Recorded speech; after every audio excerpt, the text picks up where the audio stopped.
Para sa bawat Pilipino. Alam ko na buo ang galit ninyo sa akin ngayon.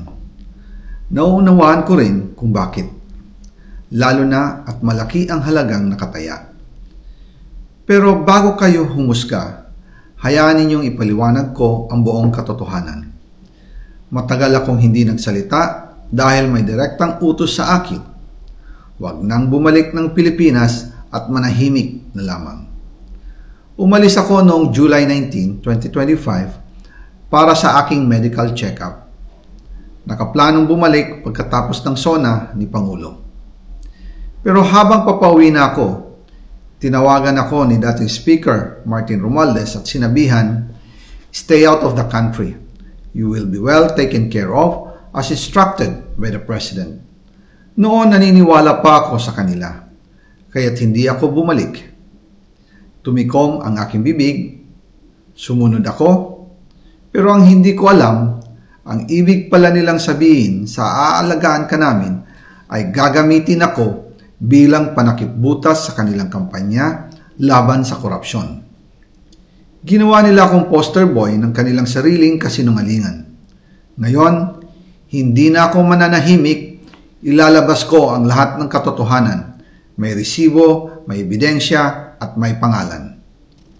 Nagsimula ito nung tumawag si Sekmina Pangandaman sa akin nung nag-umpisa ang BICAM process last year, 2024. Ang sabi niya, katatapos lang ng meeting nila ni Pangulo at may instructions na mag-insert or magpasok ng 100 billion worth of projects sa BICAM. At sinabi pa ni Sekmina, "You can confirm with Yusek Adrian Bersamin dahil magkasama sila sa meeting ni Pangulong BBM noong araw na yon." Tinawagan ko po agad si Yusek Adrian Bersamin at tinanong ko kung may instruction nga ba ang Pangulo na magpasok ng 100 billion during their meeting. Ang sabi niya ay totoo nga po. Right after our conversation, tinawagan ko po si dating Speaker Martin Romualdez at nireport ko ang instructions ng Presidente to insert the 100 billion projects. At sinabi niya sa akin, what the President wants, he gets.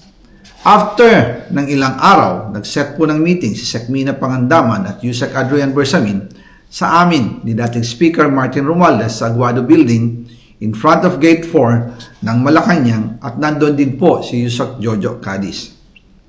During the meeting, binigay po ni Yusek Adrian Bersamin ang listahan na worth 100 billion. Tinanong ko po si Yusek Adrian kung saan galing ang listahan. Ang sagot niya, galing kay PBBM mismo at binigay niya ito mula sa brown leather bag.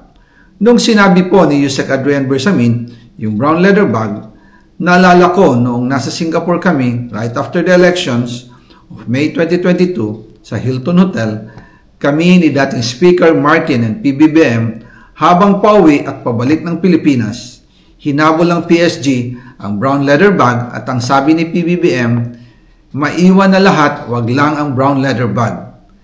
Kaya naniwala ko na utos talaga ito ng Pangulo. Pagkatapos ng ilang araw, I informed sina dating Speaker Martin Romualdez, Sekmina Pangandaman, Yusek Adrian Bersamin, and Yusek Jojo Cadiz na kung pwede 50 billion lang ang ipasok sa program funds dahil so sobra ang DPWH funds versus sa DepEd. In practice, hindi pwede na mas malaki ang budget ng DPWH kaysa edukasyon. And yung balance na 50 billion, ilagay na lang sa unprogrammed funds for the 2025 budget. Dahil Office of the President din ang nagre-release ng lahat ng unprogrammed funds. Pagkatapos ng isang araw, tinawagan ako ni Sekmina at sinabi ang mensahe ng Pangulo, ipasok ninyo yan dahil pinangako na sa akin ni Speaker Martin yan at hindi na pwedeng baguhin. Kumbaga, ang utos ng hari hindi pwedeng mabali.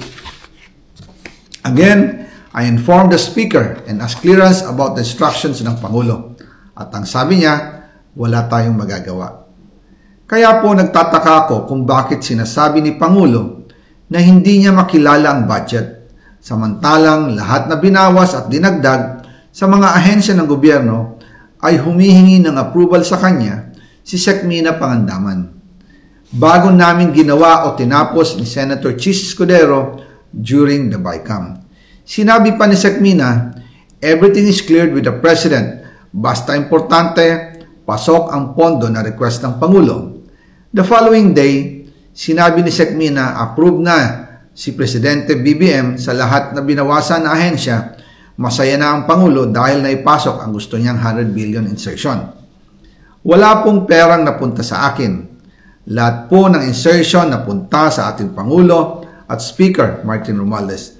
Ako lang at ang aking mga tao, sila Paul Estrada, Mark Tiksay, at ang aking mga security ang nag-deliver papunta sa bahay nila Pangulong Bongbong Marcos at Speaker Martin Romualdez sa North Forbes Park, South Forbes Park, hanggang sa Malacanang. Yung mga deliveries po ay merong record ang aking mga tao. Totoo po yung sinasabi ni Orly Gutesa na nag-deliver siya sa Forbes Park. Totoo din po ang sinasabi ni Orly Gutesa na nag-deliver siya sa Malacanang nung siya ay nasa Senado. Para mapatunayan ang mga litrato na deliveries ay ilalabas ko po together with this video. After po ng approval ng budget sa General Appropriations Act of 2025, nagtanong po ako sa DPWH kung magkano ang kailangan na ibigay sa Office of the President o ang SOP na bigayan. Ang sinagot sa akin ay 25%. Ang ibig sabihin nito, 25% ng 100 billion ang SOP na kailangan ibigay kay BBM mismo. In total, 25 billion ang napunta kay Pangulong Bongbong Marcos. Kaya ngayon ay hinahamon ko si Ombudsman Remulla kung seryoso talaga siya sa mga sinasabi niya sa kanyang press release na idadamay niya pati si Martin Romualdez kung magbibigay ako ng ebidensya. Patunayan niya ngayon ang pronouncement niya. Imbestigahan niya ang fraternity Brad at ang kanyang kaibigan na si Speaker Martin Romualdez kung talagang tutupad siya sa tungkulin niya. Imbestigahan din niya si President Bongbong Marcos. Sabi nga ni BBM nung SONA, let's do it right at mahiya naman kayo, hindi po ba? Nananawagan din po ako sa Senado na imbestigahan ang 100 billion insertion ni Presidente. Alam ko po na hindi gagawin ni Ombudsman Remulla ang hamon ko. Pero magaling ang Senado sa investigasyon at ako ay naniniwala na dahil sa kanila, lalabas ang katotohanan. Yung pong listahan ng mga projects, ilalabas ko din kasama ng video na ito. Dahil dito, mas lalong darami ang ipa-file na kaso sa akin. Ginagamit ng administrasyon ang buong resources ng bansa para tumahimik ako, para masira ang aking kredibilidad. Darami din ang banta sa buhay ko at ng aking pamilya. March 2025 pa lang, si Speaker ay nagpaparinig na sa akin sa aming meeting that he will shoot me if I will talk. At pagkatapos niyang sabihin sa akin in a phone call na, don't come home, we will take care of you, tumawag ulit si Speaker Martin at sinabihan niya ako na pag umuwi ako will be dangerous. Kasi they might hire someone to do a rub out on me or hire the police to kill me while in jail. Una pa lang ito sa mga gusto kong ibunyag. Marami pa akong dadalhin sa liwanag. Isa na dito ay yung kay Henry Alcantara, ang DPWH boys, ang sinasabi nilang halaga sa ICI ay 21 billion. Hindi po totoo yan. Ang totoong numero ay 56 billion pesos at yung pong halaga na yan ay kay Pangulong Bongbong Marcos at Martin Romualdez na punta lahat. Ilalabas ko po ang buong detalye sa darating na mga araw. Kaunting pasensya pa po. Sana po ay hindi nila ako mapatay bago ko mailabas ang lahat. Sa inyong lahat sa Pilipinas, lalong-lalo na sa aking pamilya, taos-puso akong humihingi ng paumanhin. Ginawa ko lang ang utos sa akin, pero ngayon, handa na akong harapin ang lahat. Uulitin ko po, yung pong pera, wala pong napunta sa akin. Dumaan lang po ang pera sa akin para i-deliver kay Speaker Martin Romualdez at Pangulong Marcos.